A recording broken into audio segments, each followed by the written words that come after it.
யாருக்காகவும் பண்ண மாட்டேன். ஆனா ஆர்யா கேட்டானா, ஆர்யாக்காக நான் இந்த ரோல் பண்ணுவேன் அப்படின்னு சொல்லி சந்தானம் அவர்கள் பேசின பேச்சு தான் வந்து இப்போ வரைக்கும் சோஷியல் மீடியாவில் அதிகம் வைரலாக வந்துட்டுருக்கு அப்படின்னு கூட சொல்லி ஆகணும்.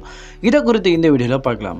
சமீபத்தில் மதகஜராஜா படம் வந்து கிட்டத்தட்ட வந்து இந்த தமிழ் சினிமாலேயே ஒரு மிகப்பெரிய ஒரு தாக்கத்தை ஏற்படுத்தின்னு கூட சொல்லி ஆகணும். ஏன்னா வந்து இத்தனை வருடம் கழிச்சு இந்த படம் வருது, மேபி வந்து சக்ஸஸ் ஆகாது, சரியாக ஓடாது, ஒரே பழைய இதுவாக தான் இருக்கும், காமெடியாக தான் இருக்கும் அப்படின்னு சொல்லி நிறைய பேர் நினச்சிட்டு இருந்தாங்க. பட் இது எல்லாத்தையும் உடைக்கிற விதமாக என்ன பண்ணிருந்துச்சுன்னா, இந்த மதகஜராஜா படத்தோடைய சக்ஸஸ் வந்து அந்த அளவுக்கு பேசப்பட்டுச்சுன்னு கூட சொல்லும். அதே மாதிரி இது விஷால் அவர்களுடைய பழைய விண்டேஜ் விஷாலை பார்க்கும்போதும் சரி, அவரோட சிக்ஸ் பேக்ஸ்லாம் வச்சுக்கிட்டு பயங்கரமாக வந்து ஃபிசிக்கலாக இருக்கிறதும், அதே மாதிரி சுந்தர்ஷ் அவருடைய டிரெக்ஷன், அவங்க டயலாக் கவுண்டர் எல்லாமே வந்து அவருக்கு ஏற்ற மாதிரி இந்த படங்கள் எல்லாமே இருக்குப்பா.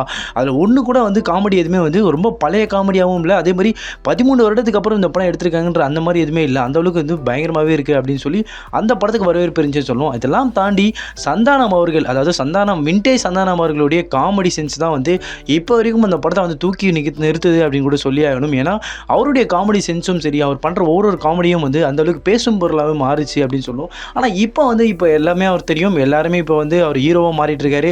நிறைய படங்கள் வந்து ஹீரோவாக பண்ணுறதும் சரி, அதில் காமெடி கலந்து ஹீரோவாக பண்ணுறது தான் அவர் இப்போ முக்கியமாக கான்சன்ட்ரேட் பண்ணிட்டு வந்துட்டு இருக்காரு அப்படின்னு தெரியும். பட் ஆனால் என்னன்னா இவர்கிட்ட சொல்லிட்டு இருந்தாங்க, நீங்கள் காமெடியாக வாங்க நிறைய பேர் சொல்லிட்டு இருந்தாங்க.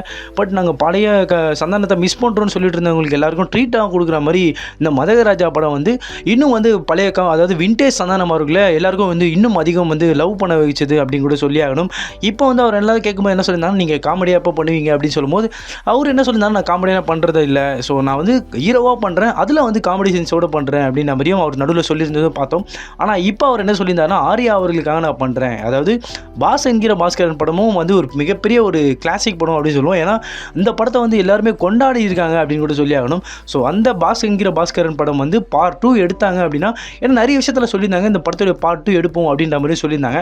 அதில் வந்து 2 பேரும் நடிச்சாங்கன்னா டியூவல் ஹீரோ சப்ஜெக்டாக தான் நடிப்பாங்க போல இருக்குது அப்படின்ற எதிர்பார்த்த நேரத்தில்.